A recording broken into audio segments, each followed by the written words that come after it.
Ah, pourquoi Fanette n'arrive pas à lâcher la tristesse? Ok. Alors, je vais te traduire la question. La vraie question, c'est pas pourquoi Fanette n'arrive pas à lâcher à lâcher, c'est ça que tu as dit? Hein, la tristesse, c'est pourquoi Fanette euh, ne s'autorise pas à vivre la tristesse pleinement, en fait. Ouais, ça pleure un peu. Tu sens une petite émotion. Pourquoi Fanette a peur de mourir dans la tristesse, en fait, tu vois? J'avais peur, si je fais la lecture, j'avais peur de mourir dans la tristesse, en fait, de me dissoudre dans la tristesse, de disparaître dans la tristesse, tu vois, ouah, ça pleure, laisse pleurer. Une respiration. Un, deux, trois. T'as vu, avec Josiane, c'est dur d'être dans la tristesse, hein. Il n'y a plus de tristesse avec Josiane. Il y a plus que de la joie. Hmm. Mais la joie peut accueillir la tristesse, hein. En fait, tu vois, la vraie question, et si je m'autorisais à la vivre pleinement, cette tristesse, au moins une fois, quoi. Tu vois ce que je veux dire? Parce que si je ne m'autorise pas à la vivre, évidemment, elle traîne en longueur pendant des années, quoi. Et elle s'en ira pas comme ça, de toute façon. Tu vois ce que je veux dire? Tu vois comment ça marche? C'est si je refuse de vivre une émotion, ça peut être la tristesse, la colère, ça peut être plein de choses, hein. Là, je parle à tout le monde. Eh bien, c'est stocké quelque part dans le corps. Des fois, ça peut même faire des maladies. Et puis, ça attend le bon moment pour pouvoir sortir. Par exemple, un deuil qui n'est pas vécu, bah, c'est un autre deuil qui va le faire résonner, tu vois. Et de deuil en deuil, à un moment, finalement, le truc qui commence à dire, bon, peut-être faudrait que je commence à pleurer, quoi. Tu vois? C'est, ouais, t'as eu beaucoup de deuil. Ok. Et moi, je parlais des deuils au hasard, hein. Pardon. Une respiration. Un, deux, trois. Ouais, ça pleure, laisse pleurer. Tu sens l'émotion? Donc, voilà, laisse pleurer. Donc, j'ai besoin de vivre cette tristesse, de l'accueillir. C'est OK d'être triste. C'est vrai que ça peut dissoudre le jeu, par exemple, un chagrin d'amour. Le jeu, il va se dissoudre. Et donc, il y a cette impression, je meurs dans la tristesse. Tu vois? Et en fait, laisse vivre la tristesse, je suis là avec toi. Et finalement, ne t'inquiète pas parce que quand le je se dissout et a cette impression de mourir, en fait, il y a un aspect positif, c'est qu'il y a l'être qui va apparaître après. Par exemple, tu vois, Jeff Foster, il s'est éveillé suite à une profonde dépression. Tu vois, il y en a plein comme ça qui s'éveillent avec une profonde dépression, une profonde tristesse. C'est pour ça que je trouve que c'est génial la dépression. Pour s'éveiller, c'est un des moyens, hein. C'est pas celui qui a utilisé Sébastien, mais c'est un des moyens. Et c'est vrai que il y a un point commun entre être amoureux et être en dépression, en fait. Dans les deux cas, il y a le je, l'ego, le moi qui se dissout. Tu vois? C'est un peu le même processus, c'est-à-dire, c'est mourir avant la mort, en fait. C'est je meurs, en fait, donc c'est très désagréable, évidemment.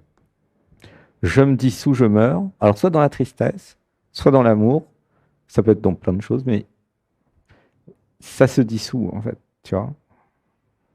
Et c'est pour ça que elle veut pas y aller, Fanette. Elle se dit, ouais, je veux pas mourir. Ouais, mais là, tu as fait la première méditation, plus tu vas faire les méditations du dimanche, plus tu vas voir, ah, mais je suis pas Fanette.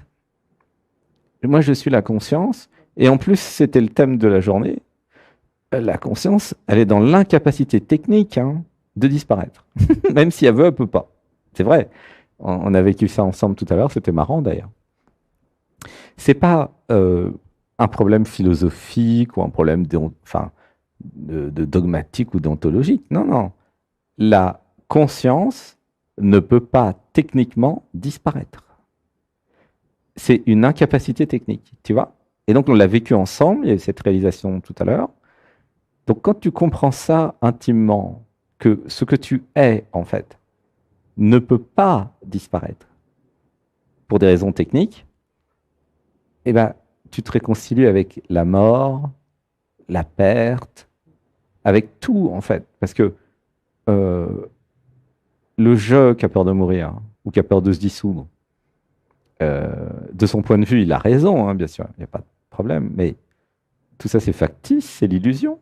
Tu n'es pas le jeu, tu n'es pas l'identité qui a peur de la mort et de se dissoudre et de l'amour. Toi, tu es la conscience. Qu'est-ce que tu veux qui t'arrive? Dans le pire des cas, tu oublies. Et d'ailleurs, c'est voulu, hein. C'est au moment de l'incarnation, nous venons ici sur Terre, et paf, le bébé arrive, il a tout oublié. Alors pour la plupart d'entre nous, hein, il y en a qui se rappellent un peu, mais normalement c'est oublié, pour des raisons techniques aussi d'ailleurs. Et ah, ça va vivre une nouvelle vie. À un moment, sur le parcours de vie, ou parcours spirituel, ça arrive dans une émission comme Dialogue avec l'être. Il y a YouTube qui dit, va regarder ça, c'est pas mal pour toi. Merci YouTube, gratitude. Et puis à un moment, vous vous dites, ah mais il y a un mec bizarre, il me dit que je suis la conscience et que je ne peux pas disparaître. Merde.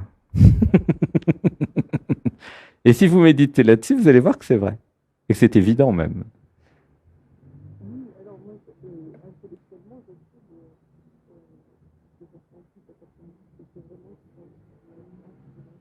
Ah oui, t'as senti dans le corps cet après-midi. D'accord. C'était cellulaire. Ouais. Ouais, ça pleure. Ça vibrait de partout. Ouais. C'est vrai que ça vibre, hein. Ça vibre beaucoup de ce qu'on fait. C'est wow. Il y en a qui s'endorment, il y en a qui vibrent. Il y en a qui rigolent. Une respiration. Un, 2, 3. Alors, repose ta question pour voir comment elle est maintenant. Peut-être elle a changé.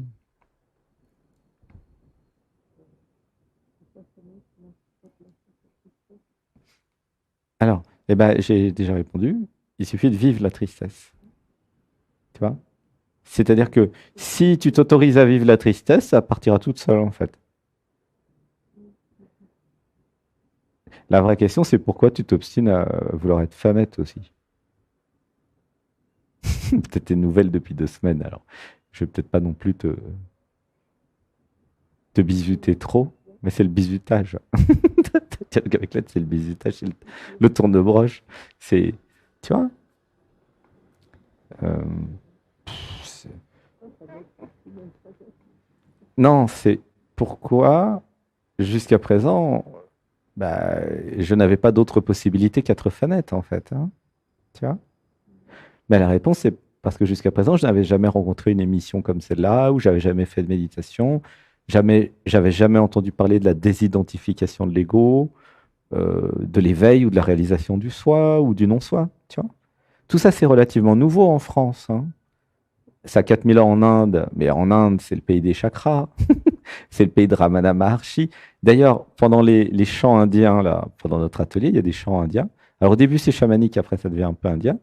Ça pleurait beaucoup, hein. Chez Sébastien, tous les dimanches, ça pleure. Il pleure.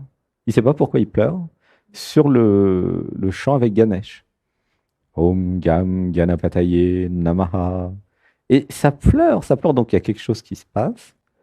Et nous nous libérons ensemble grâce à toutes ces énergies d'amour, les énergies d'Inde, hein, puisque nous disons des chansons indiennes aussi. Donc c'est chamanique, c'est indien, il y a un peu de tout. Et waouh, tu vois? Et du coup, bah, ça va partir en fait. L'idée que je suis fanette va se dissoudre. Et à un moment, et j'en ai encore parlé ce matin, il y a dans les 10 premiers, je crois que c'est le numéro 3 ou 8, je sais plus, il y a une méditation pour créer un nom spirituel. Tu vois? Sur anatman.tv, où il y a les enregistrements des 57 dernières méditations. Ça fait 57 fois 4 heures, pour ceux qui ont du temps ou envie. Et là, hop, il y a une méditation spéciale pour créer un nom spirituel. Et là, waouh, tu t'identifies à autre chose que Fanette. Qu'est-ce que tu es? La question, finalement, derrière tout ça, c'est qu'est-ce que je suis si je ne suis pas Fanette? Ok? Ben, je suis la conscience. Tu es d'accord ou pas que tu es la conscience? Tu es quelque chose de conscient. De là à dire que tu es Fanette, faut pas exagérer non plus. C'est seulement les parents et la société qui t'ont dit que tu étais Fanette, mais comment dire? C'est pas parce que c'est écrit partout que c'est vrai, hein. Sur le passeport, sur la carte bleue. Non. Il y a- tu... François, oui, mais ça change rien. François sous Fanette. Ouais. Oui, mais tu vois que l'identité est une convention, en fait. Nous pourrions inventer un espace où nous parlerions sans je et sans identité. Ça parlerait, ça communiquerait, ça aurait des envies, ça pourrait même se faire des hugs, ça pourrait se prendre par les mains, se regarder dans les yeux, tu vois. Ça pourrait faire tout sans je, en fait. Tu vois. Et si vous allez en... Bon, c'est un peu la partie spirituelle de l'émission, peut-être, mais si vous allez dans les méditations, si vous allez au fond de vous, de ce que vous êtes intimement, réellement, vous allez voir, il n'y a pas de je. Tout ça, c'est une construction, en fait. Sébastien, Fanette. Une construction depuis l'enfance, hein. Vous prenez des enfants, vous leur dites pas qu'ils ont un prénom, ils vont très bien vivre sans rien, hein. Comme quand nous étions à l'âge des cavernes, tu vois. C'est l'identité a été apprise, en fait. Tandis que la conscience n'a pas été apprise. Vous êtes venu sur Terre avec la conscience. Tu vois ce que je veux dire? Tu es venu avec un corps, avec une conscience, une intelligence, un système émotionnel, un cœur. Tu es venu avec plein de trucs. Mais l'identité, c'est la société qui te l'a donnée, les parents. Tu vois? Ils ont dit, tu t'appelles Fanette, mais ils auraient dit, tu t'appelles Catherine. Toi, t'aurais dit, bah oui, tu comprends? Donc, ça prouve que c'est faux, en fait, puisque ça pourrait être n'importe quel autre prénom. Tu vois? Quelle est la différence entre le vrai et le faux? Si ça pourrait être n'importe quoi d'autre, c'est que c'est faux. C'est évident, hein. C'est une convention. Ils auraient pu t'appeler Catherine, Josette, Josiane, tu vois. Bon, ils ont mis Fanette. Bon, et alors, tu vois le côté irréel, le côté virtuel là. Et là ici ils ont dit tiens Sébastien à cause du film à la télé Belle et Sébastien. Il y en a qui s'appellent Michael, tu vois, à cause de Michael Jackson. Mais non mais c'est complètement débile. En fait c'est virtuel, c'est factice, c'est basé sur rien, c'est du vent en fait. Tu vois. En plus, en fonction du pays, les prénoms ils changent. Tu vois. Donc tout ça, c'est pas vrai. Et l'identité est factice, totalement factice. Et l'éveil, les méditations et tout ce qu'on fait, c'est pour se libérer, parce que c'est vraiment une prison, se libérer de l'identité factice. Alors pourquoi? Mais parce que le problème de l'identité, c'est que c'est pas vous qui l'avez choisi. C'est une copie des parents, une programmation de la société. Donc vous, en tant que conscience libre, vous avez envie dans le cœur, vous avez besoin même de liberté. Donc, OK pour avoir une identité. Pourquoi pas, après tout, le monde entier a des identités, c'est bien pratique. Quand tu vas chez le notaire, ils te disent la maison est à toi, c'est bien. Du point de vue de l'identité, c'est chouette.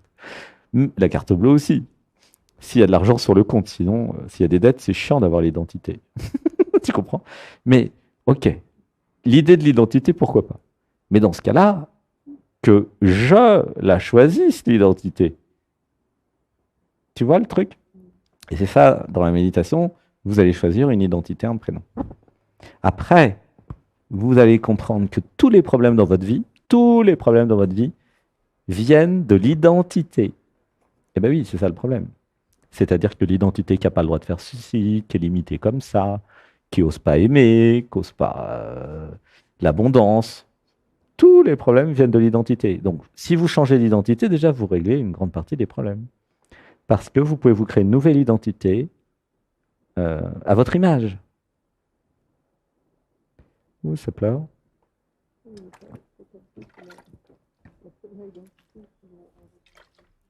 Mhm. Bah, l'idée de monter le taux vibratoire dans les méditations, c'est que tu vas pouvoir créer une identité par rapport à tes vraies aspirations d'être. Oui, il ne s'agit pas de créer un deuxième ego spirituel pour remplacer le premier. C'est fun, ça. Il y en a qui font ça. Non, non, il s'agit de partir dans un état modifié de conscience, d'aller au niveau de l'être, de la conscience, et de créer une nouvelle identité. Tu vois? Alors après, tu peux vivre tristesse, hein, il n'y a aucun problème pour vivre tristesse. Mais voilà, accompagne Fanette aussi, en tant que conscience. et autorise Fanette à vivre la tristesse. Si elle a envie de vivre la tristesse, elle en a besoin. Ça fait partie des expériences humaines à vivre, hein, la tristesse, tu vois. Et à un moment, vous avez plus peur de vivre tout ça. Parce que ça fait partie du jeu, en fait. Et bien sûr que c'est désagréable, c'est difficile de vivre tout ça. Je dis pas que c'est facile. Mais c'est pour ça que vous êtes là. D'une certaine façon, tu vois. C'est l'intérêt, en fait. Alors, une inspiration. 1, 2, 3. Alors, est-ce qu'il y a une autre question, peut-être? On est où au niveau du temps? On a encore un peu le temps, si tu as une autre question.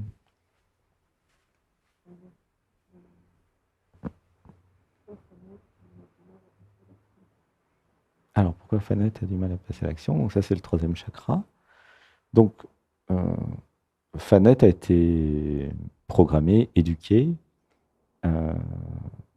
à obéir, en fait, à être dans une forme de passivité. Ça te parle? C'est-à-dire le système patriarcal, les hommes décident et donnent des instructions aux femmes qui font des choses. Ouais, ça pleure. Une inspiration. 1, 2, 3. C'était comme ça dans ta famille? Euh, Pas avec ton père? Et ça vient d'où alors? Hein? Grands-parents? Ok. En fait, j'ai été habitué à obéir. Et donc, enfin, habitué, programmé à obéir, conditionné à obéir, et non pas conditionné à penser par moi-même et à prendre des décisions. Tu vois le problème? C'est une passivité, en fait. C'est-à-dire que ça a été construit comme ça, Fanette, dans l'enfance, tu vois. Et ça, c'est le système patriarcal qui a, peut-être pas consciemment, mais conditionné la petite fille comme ça, tu vois. C'est-à-dire que j'ai appris, en tant que petite fille, enfant, j'ai appris à être docile, en fait. C'est comme du dressage ou de l'éducation, tu vois. Mais je n'ai pas appris à laisser ma créativité s'exprimer. Je n'ai pas appris à laisser la vie s'exprimer à travers moi, tu vois. J'ai été cadré, programmé, conditionné, à... j'ai été limité, comme un pot dans une plante dans un pot, tu vois. Tu vois. Et du coup, à l'âge adulte, bah, je ne sais pas quoi faire, je n'ai pas le moteur, tu vois. Parce que ça a été appris à juste obéir, en fait.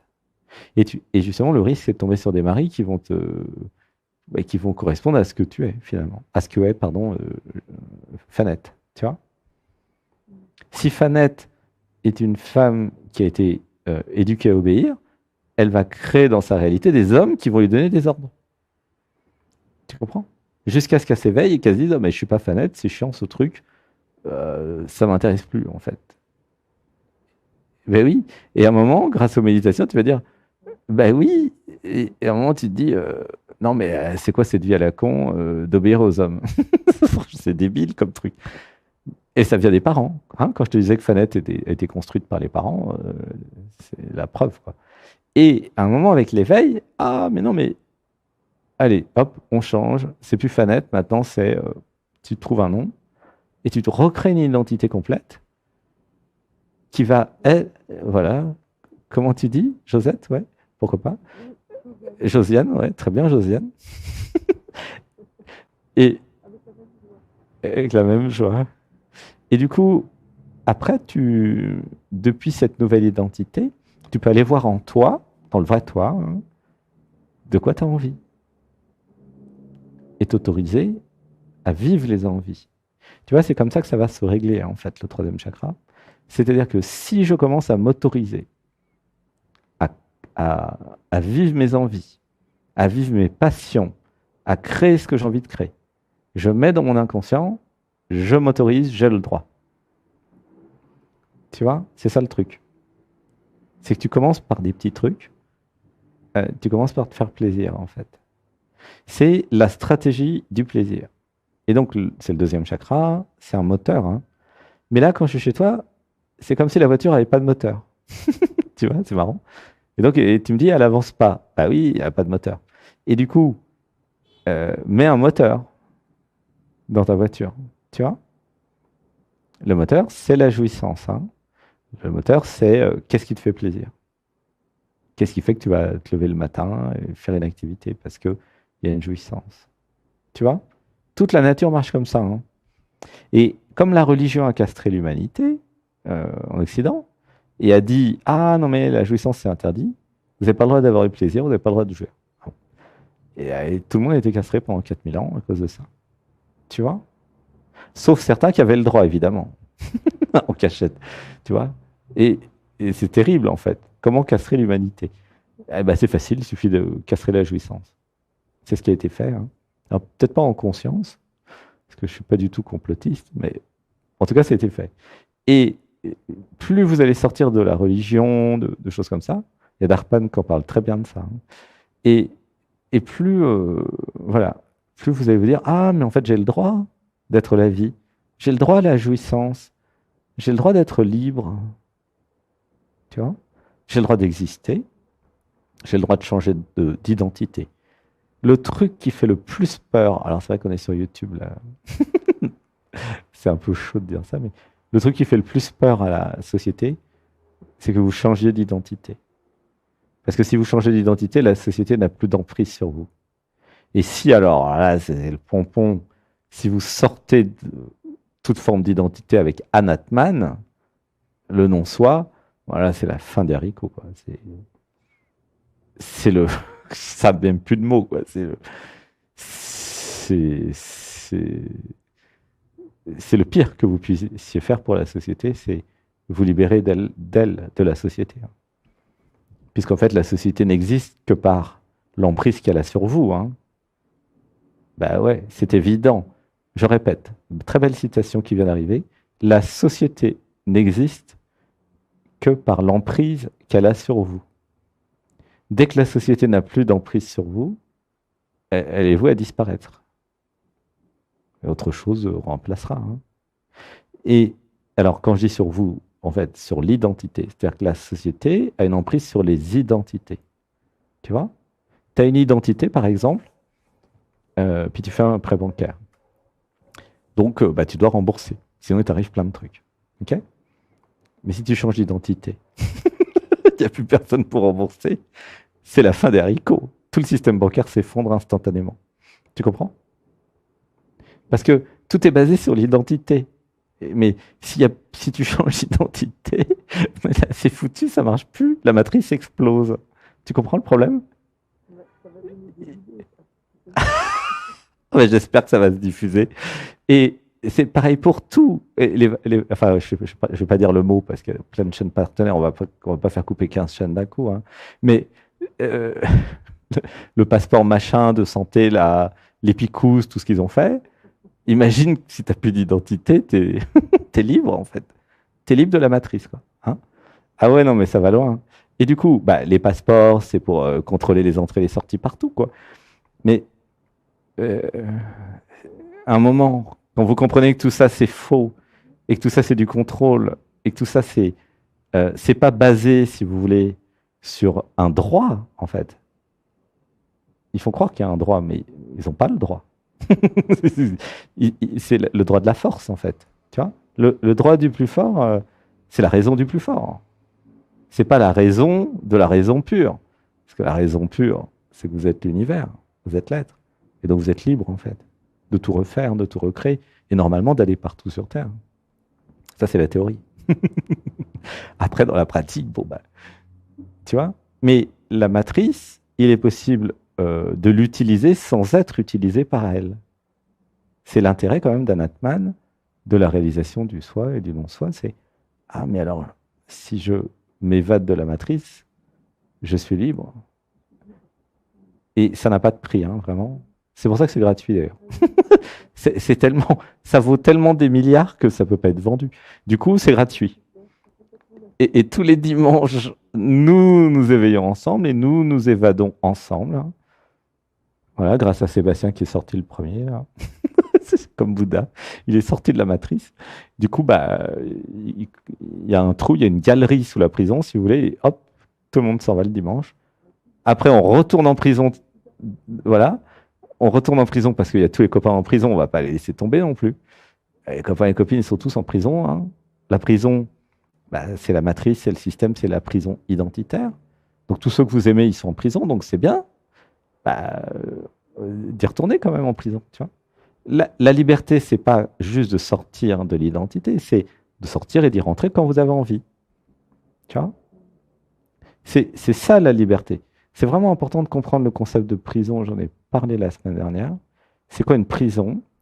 Une prison, c'est un endroit où vous êtes, mais vous ne pouvez pas en sortir. Ok? Si vous pouvez sortir quand vous voulez de la prison, c'est plus une prison. Techniquement, hein? Ok?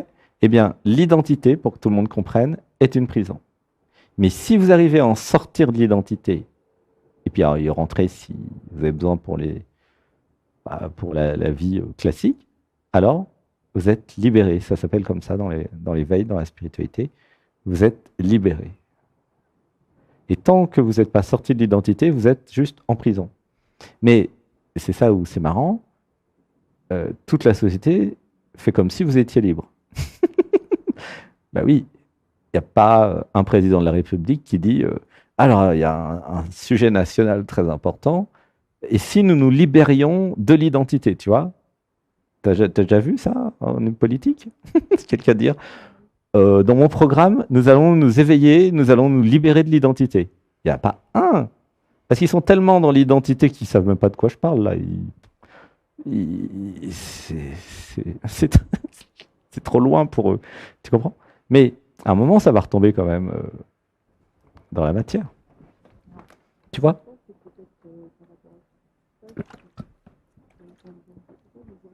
Mhm. Ben oui, parce à cause des émissions comme ça, et de l'énergie ambiante, et puis de tout ça, parce qu'une fois que vous écoutez Dialogue avec l'être et que vous comprenez ce qui est dit, parce que c'est quand même pas très compliqué, c'est trop tard. Vous avez le virus, vous avez compris. Merde, je suis en prison. Et, et c'est trop tard. Parce que dès que tu as compris que tu es en prison, moi, j'ai plus rien à faire. Ça se fait tout seul. La vie a envie de se libérer. Naturellement, il n'y a plus besoin de moi même, en fait. Besoin de rien. Tu comprends? C'est juste cette réalisation, merde, je suis en prison, personne ne m'avait dit, je suis dans la prison, c'est quoi? C'est l'identité. C'est le soi, le je. Et comme le langage nous emporte dans la prison en permanence, puisque comme discuter avec les gens en enlevant le je et le tu, c'est assez compliqué, mais c'est faisable. Hein, mais voilà. Donc, il y a le langage qui ramène dans la prison. Tu as tout partout, l'identité, le passeport, les gens, comment tu t'appelles, comment tu vas, bla bla bla. C'est toute la journée partout, c'est la matrice. Et du coup, heureusement, il y en a quelques-uns qui sont sortis de la matrice et qui disent à tous les autres, il n'y a pas que Sébastien, il y en a plein, ah mais dis donc, il y a une sortie là.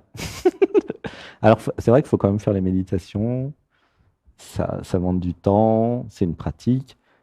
Ça ne se fait pas comme ça, de sortir de prison. Hein. Il faut quand même déjà voir que tu es en prison et puis après creuser le tunnel, quoi. Mais après, techniquement, à force de creuser le tunnel tous les dimanches, à un moment, tu n'es plus dedans. Hein. Tu vois. C'est l'idée, en fait, qui est ancienne, qui a plus de 50 000 ans, qu'il est possible de sortir de l'identité. Mais ça, ils ne vont pas vous l'apprendre à l'école. Tu vois. D'ailleurs, ils ne vous apprennent pas grand-chose à l'école. Ils vous apprennent ni à aimer, ni à vous libérer de l'identité, ni même à faire des méditations. Alors, ils apprennent le reste. Tu vois. Bon, j'ai répondu à beaucoup de questions que tu n'avais pas posées là. Hein. Ouais. Bon,